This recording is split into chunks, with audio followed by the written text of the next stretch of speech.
The discovery. The xenoarchaeologist, Dr. Vensa, adjusted her crystalline viewing apparatus, her four eyes blinking in rapid succession as she studied the genetic markers before her. In her centuries of research across 17 star systems, she had never encountered anything like this. The ancient ruins on Kepler 742, estimated to be over 3 million years old, contained genetic signatures that were unmistakably human. "Impossible," she whispered, her translator converting her native clicking speech into standard galactic common. Around her, the ruins stretched for kilometers, their metallic surfaces still gleaming despite the passage of eons. The architecture was unlike anything in the galactic archives, yet the evidence was irrefutable. The Galactic Scientific Council had always classified humans as a level 3 emerging species, barely 200,000 years old. Their rapid technological advancement had been attributed to unusual evolutionary pressure on their homeworld. But this changed everything. Dr. Vensa called out her assistant, Ramol, his bioluminescent tendrils pulsing with excitement. "We found something else." He led her through the winding corridors of the ancient facility, their environmental suits humming softly in the thin atmosphere. In a vast chamber that seemed to serve as some kind of command center, holographic interfaces flickered to life at their approach. "The power systems are still functional?" Vensa asked incredulously. "After 3 million years?" "That's not all," Ramol replied, gesturing to the walls. As they watched, lines of text began appearing, scrolling across the metallic surfaces. The language was ancient but unmistakable. It was Proto-Terran, the root language from which all human languages had evolved. Back on her research vessel, Vensa composed her report to the Council with trembling appendages. The implications were staggering. If humans had achieved this level of technology millions of years ago, what had happened to make them retreat to Earth? Why had they abandoned their advanced civilization? The Council's response was swift and unprecedented. Within days, research teams were dispatched to every known archaeological site in explored space. Reports began flooding in. On worlds thousands of light years apart, similar ruins were being discovered, all bearing the same genetic markers, all responding to the presence of modern research teams. On Earth, humans remained unaware of the revolution their existence was causing in the galactic community. The Council had voted to maintain silence until more was understood, but their secret wouldn't remain hidden for long. Dr. Sarah Chen, working in her small lab at the Lunar Research Station, was about to change everything. She had been studying unusual patterns in human junk DNA for years, patterns that didn't fit any evolutionary model. On this particular day, as she reviewed her latest results, her computer began behaving strangely.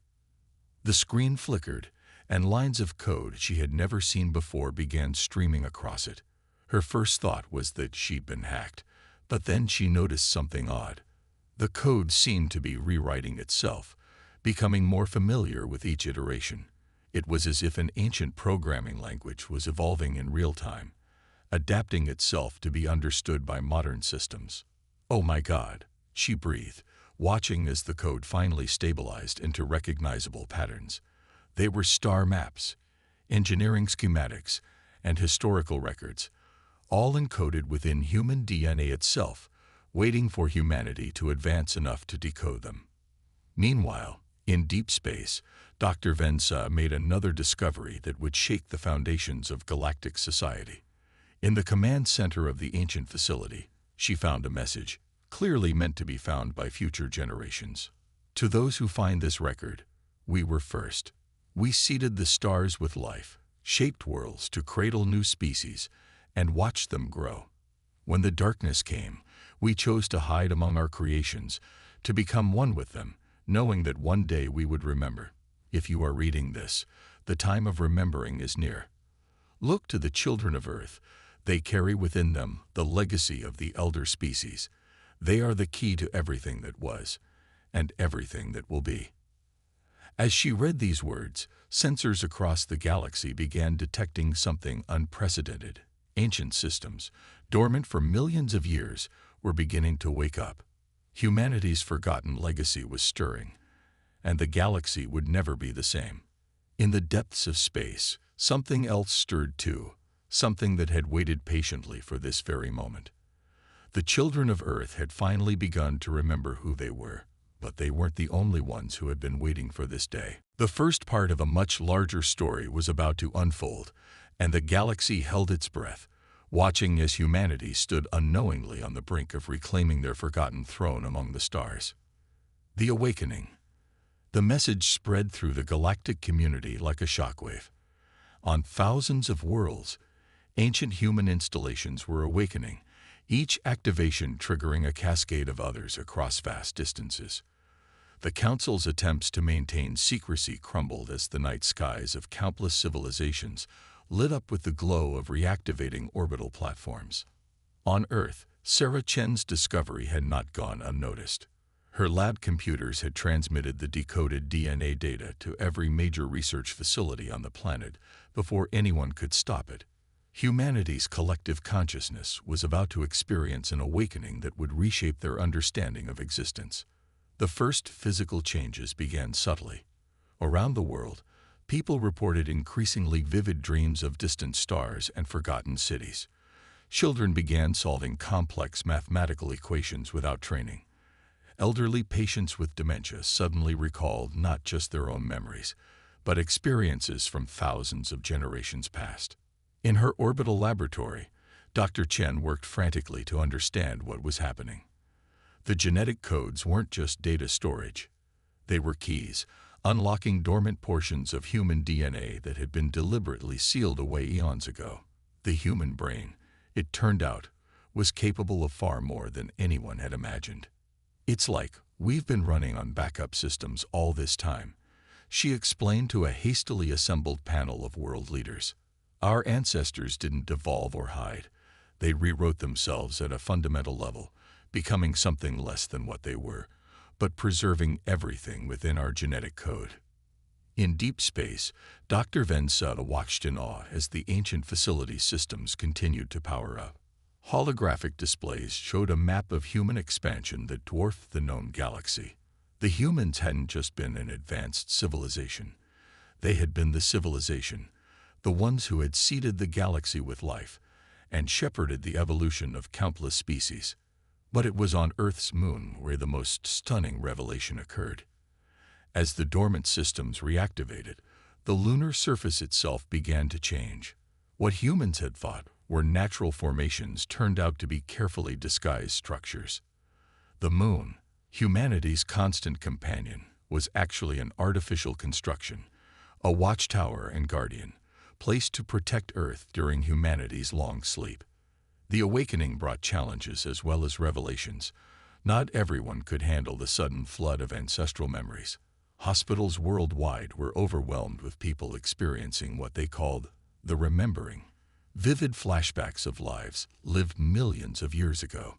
Some went mad from the influx of information, while others emerged transformed, bearing knowledge that had been lost to time. In orbit, military satellites began failing as ancient defense systems reasserted control. The world's governments teetered on the brink of panic as they lost control of their most powerful weapons. But the panic was short-lived. The ancient systems weren't hostile, merely protective. They had been designed to ensure humanity's survivors couldn't destroy themselves before they were ready to remember. Dr. Vensa's research team made another crucial discovery in the ruins. The genetic restructuring that had hidden humanity's true nature hadn't been perfect. Throughout history, some humans had accidentally accessed fragments of their ancestral memories. These individuals had often been labeled as prophets, visionaries, or madmen. Their visions had actually been glimpses of humanity's true past. As the awakening continued, Earth's technology began to change. Engineers and scientists found themselves understanding principles that should have been beyond them. Quantum mechanics, gravity manipulation, and faster-than-light travel suddenly seemed obvious, like remembering something long forgotten, rather than learning something new. But not all was proceeding smoothly. The Galactic Council was in chaos. Many species were terrified to learn that the primitive humans they had dismissed were actually their creators. Some refused to accept the truth, while others began to worship humans as gods. A few militant species began preparing for war, fearing what humanity might do with its recovered power. Sarah Chen, now working with a global team of scientists, made a disturbing discovery. The genetic keys that were unlocking humanity's potential had been designed to activate in response to something specific, a threat that their ancestors had feared would one day return. The awakening wasn't just about remembering. It was a warning system, preparing humanity for something that was coming. In the ancient facility, Dr. Vensa found records of that threat. The data was fragmented, but what she could piece together chilled her to her core. The humans hadn't chosen to hide themselves out of fear or defeat. They had done it as part of a vast strategic plan, seeding themselves among the younger races they had created, waiting for the day when unity would be needed against an enemy that existed between the stars themselves. As Part 2 drew to a close, humanity stood on the brink of an even greater revelation. Their awakening was just the beginning. In the vast darkness between galaxies, something stirred, something that had been waiting, watching, remembering. The true test of humanity's legacy was about to begin.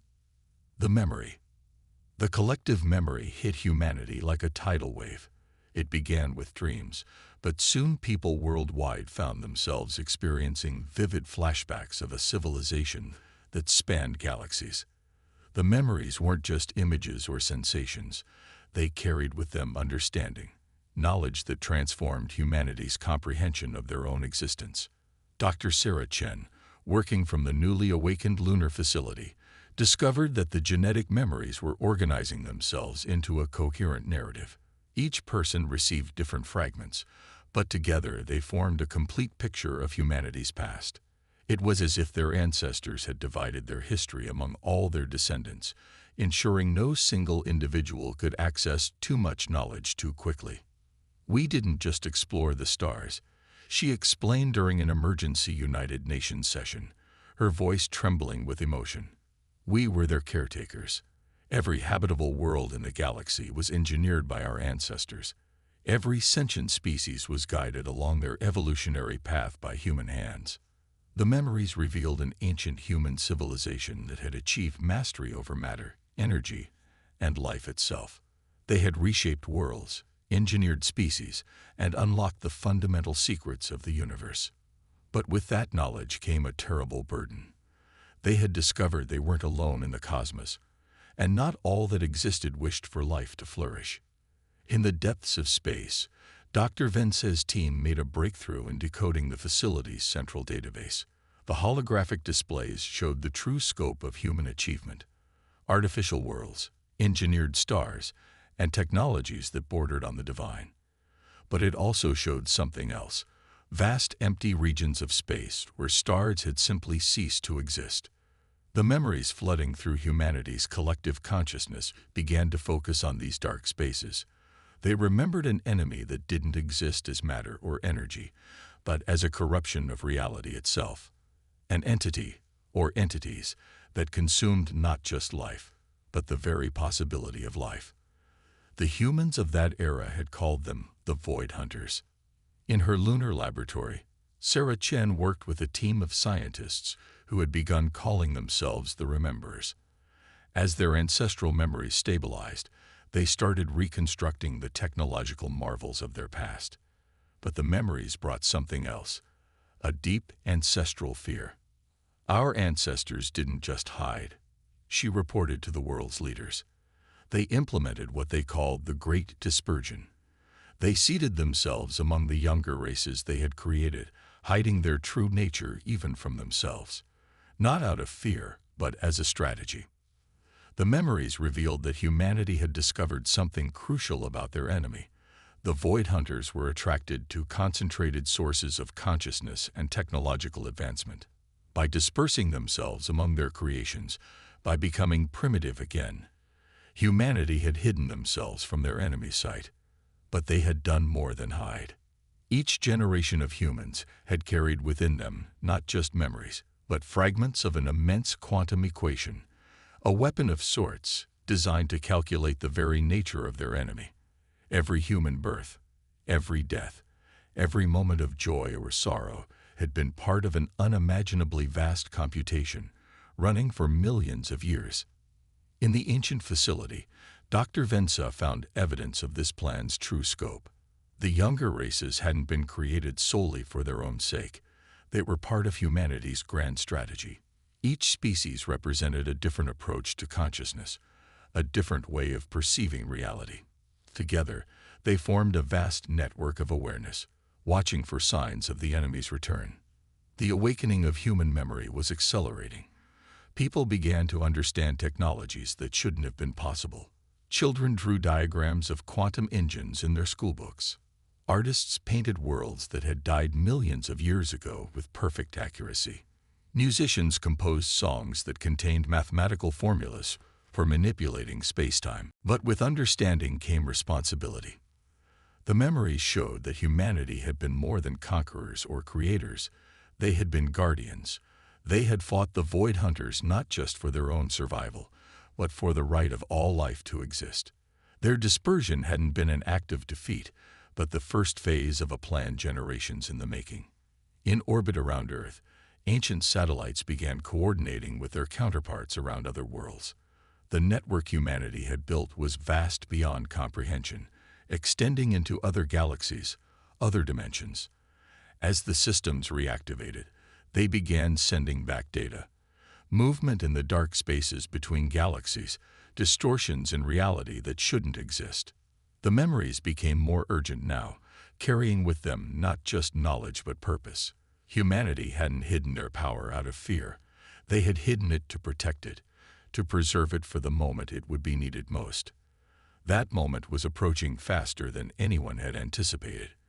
As Part 3 drew to a close, the full scope of humanity's legacy became clear. They weren't just rediscovering their past. They were fulfilling a plan set in motion millions of years ago.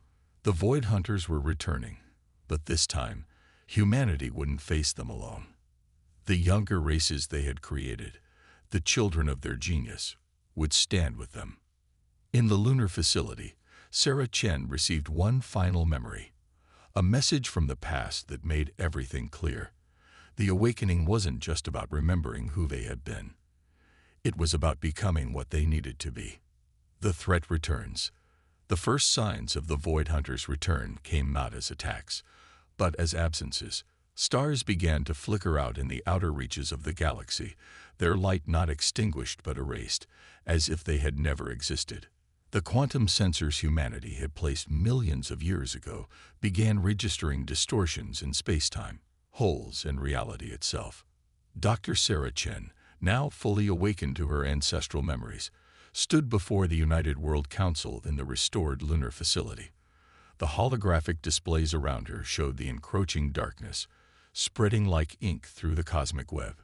"They feed on possibility," she explained, her voice carrying the weight of ancient knowledge. "Every star they consume isn't just destroyed. It's retroactively erased. All possible futures that could have stemmed from that star's existence simply cease to be." The Galactic Council, once skeptical of humanity's claims, now watched in terror as their long-range sensors confirmed humanity's warnings. Entire systems were vanishing, leaving behind zones of null space where physics itself began to break down. The younger races, created and guided by ancient humans, faced extinction before they had reached their full potential. But humanity had not been idle during their long sleep. As the threat approached, more of their ancient systems activated. Beneath the surfaces of seemingly dead worlds, vast factories stirred to life. On Mars, the polar ice caps melted away to reveal launch facilities that dwarfed anything modern humanity had built. Even Venus's harsh atmosphere began to clear, revealing structures that had been hidden there for millions of years. Dr. Vensa, working alongside human scientists, decoded more of the ancient facility's data. "Your ancestors knew they couldn't defeat the Void Hunters through force alone," she explained to the human leaders. "They needed to understand them first. That's why they created us, the younger races, Each species perceives reality differently, and together, we might see what they couldn't see alone. The truth of humanity's plan began to emerge. They hadn't just created new species, they had engineered complementary forms of consciousness. Each race perceived different aspects of reality, and together they formed a vast cognitive network capable of understanding the very nature of existence itself. Around Earth, the Moon's artificial nature became fully apparent as its surface transformed. What had appeared to be craters were revealed as weapon emplacements and sensor arrays. The dark side of the Moon opened like a flower, revealing a vast shipyard that had waited millions of years to be awakened. But the Void Hunters were not mindless destroyers. They were ancient and cunning, and they remembered their old enemy. As humanity's defenses awakened, the null space zones began moving with purpose, converging on Earth's location. They remembered who had driven them back before, and they would not allow humanity to fully awaken this time. In orbit, the ancient defense networks engaged for the first time in millions of years. Beams of light that bent space itself lashed out at approaching distortions.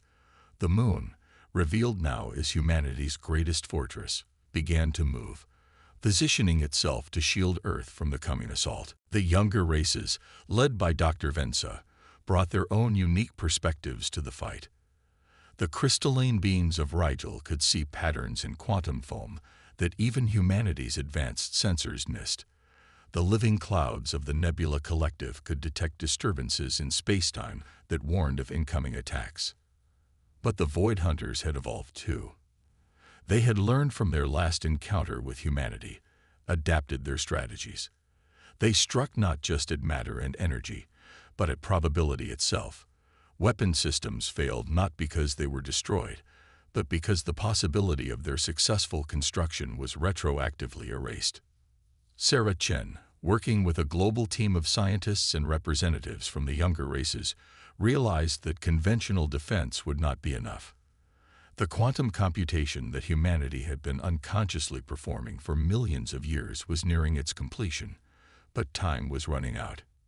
In a desperate gambit, she proposed activating all of humanity's dormant genetic knowledge at once. The risk was enormous. The human mind wasn't meant to contain so much information at once. But as the null space zones drew closer, erasing star after star, they were running out of options. The decision was made. Around the world, humanity began to receive not just memories, but the full knowledge of their ancestors. The process was devastating. Millions fell into comas, their minds overwhelmed by the influx of information. But those who survived emerged transformed, bearing the full power and understanding of their ancient legacy. As Part 4 drew to a close, humanity stood on the brink of either transcendence or extinction. The Void Hunters pressed their attack, reality itself buckling under their assault. But for the first time in millions of years, humanity was awakening to their full potential, and they were not alone. The younger races stood with them, each contributing their unique perspective to the coming battle. In orbit, Sarah Chen watched as the null space zones surrounded Earth's solar system. The final confrontation was about to begin, and this time, there would be nowhere left to hide. The legacy restored, the solar system became a battlefield unlike any in history. The Void Hunters' assault bent reality itself, creating zones where existence simply ceased to be. Earth's ancient defenses, fully awakened now, fought back with weapons that manipulated the fundamental forces of the universe. The Moon, revealed as humanity's greatest fortress, blazed with energy that could be seen across galaxies. But Sarah Chen knew that conventional warfare, no matter how advanced, would not be enough. In the Lunar Command Center, surrounded by representatives from every sapient species in the galaxy, she unveiled humanity's true plan. The culmination of millions of years of preparation. "We didn't just disperse ourselves to hide," she explained, her voice carrying across the quantum communications network to every surviving world. Every human life, every experience, every moment of consciousness over millions of years has been part of a vast calculation. We turned our entire species into a living quantum computer, And now that computation is complete, the data confirmed what humanity's ancestors had only theorized. The Void Hunters weren't truly entities, but symptoms of a fundamental flaw in reality itself. They were gaps in existence, places where the underlying fabric of the universe had begun to unravel. Humanity's ancestors hadn't found a way to defeat them because they were trying to fight something that, by its very nature, could not be destroyed. Dr. Vensa, working with the combined knowledge of all the younger races, made the crucial connection. Your ancestors created us not just as children or allies, she realized, but as different ways of perceiving reality. Each species sees the universe differently, and together we can see the whole, Sarah completed. Not just the universe as it is, but as it could be. The plan was audacious beyond imagination. Humanity had spent millions of years not just hiding, but evolving themselves and their created species into living tools that could reshape reality itself. Each race contributed a unique perspective, a different way of understanding existence. Combined, they formed a lens through which the very fabric of the universe could be perceived and altered. The Void Hunters sensed the danger too late. As they pressed their attack on Earth, the combined consciousness of humanity and their created species reached critical mass. Every human on Earth, every member of every younger race, became part of a vast neural network that transcended normal spacetime. Through this network, they could see reality as it truly was, not just a single universe, but an infinite spectrum of possibilities. The Void Hunters weren't destroying existence. They were symptoms of these possibilities collapsing. And now, for the first time, humanity and their allies could do something about it. Sarah Chen, her consciousness expanded beyond normal human limits, initiated the final phase of humanity's ancient plan. Using the combined perspectives of all sapient species, they began not to fight the Void Hunters, but to heal the fundamental flaws in reality that had created them. The process was beautiful and terrible to behold. Stars that had been erased began to reappear, not as they were, but as they could be. The null space zones didn't vanish. They were transformed, rewritten into new possibilities. The Void Hunters themselves, confronted with a reality that no longer contained the flaws that had spawned them, began to change. The battle for Earth became a battle for the nature of existence itself. Humanity and their allies weren't just fighting for survival. They were rewriting the fundamental laws that made survival necessary. The Void Hunters, unable to comprehend a reality that rejected the very concept of their existence, began to dissolve not into destruction, but into new forms of possibility. As the transformation spread across the galaxy, Dr. Vensa witnessed the final validation of humanity's ancient vision. The younger races hadn't just been created for protection or companionship. They were essential parts of a universal consciousness, different facets of existence itself working in harmony. The price of victory was high. Many humans couldn't survive the strain of their fully awakened consciousness. Entire species of the younger races sacrificed themselves to maintain the neural network needed to reshape reality. But in the end, they succeeded not just in stopping the Void Hunters, but in healing the fundamental wound in existence that had created them. As the dust settled, Earth's solar system had changed. The moon, its defensive purpose no longer needed, began to transform into something new. A living library of all that had been and all that could be.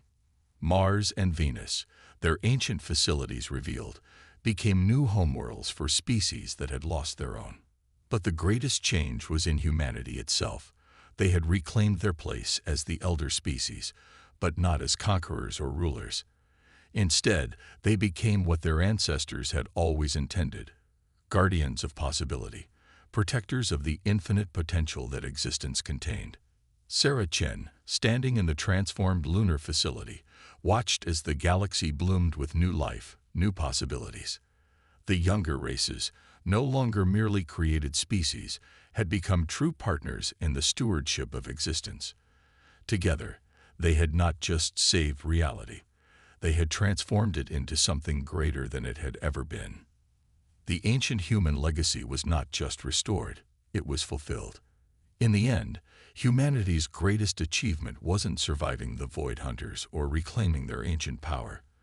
It was creating a universe where such power was no longer needed, a reality where all forms of consciousness could exist together, each contributing to the infinite tapestry of existence.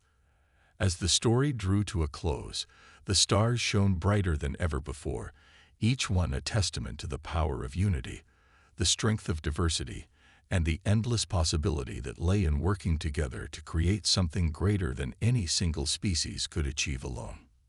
In the vastness of space, humanity and their allies began the work of exploring this new reality they had created, not as rulers or subjects, but as equal partners in the greatest adventure of all, the continuous discovery and creation of what could be.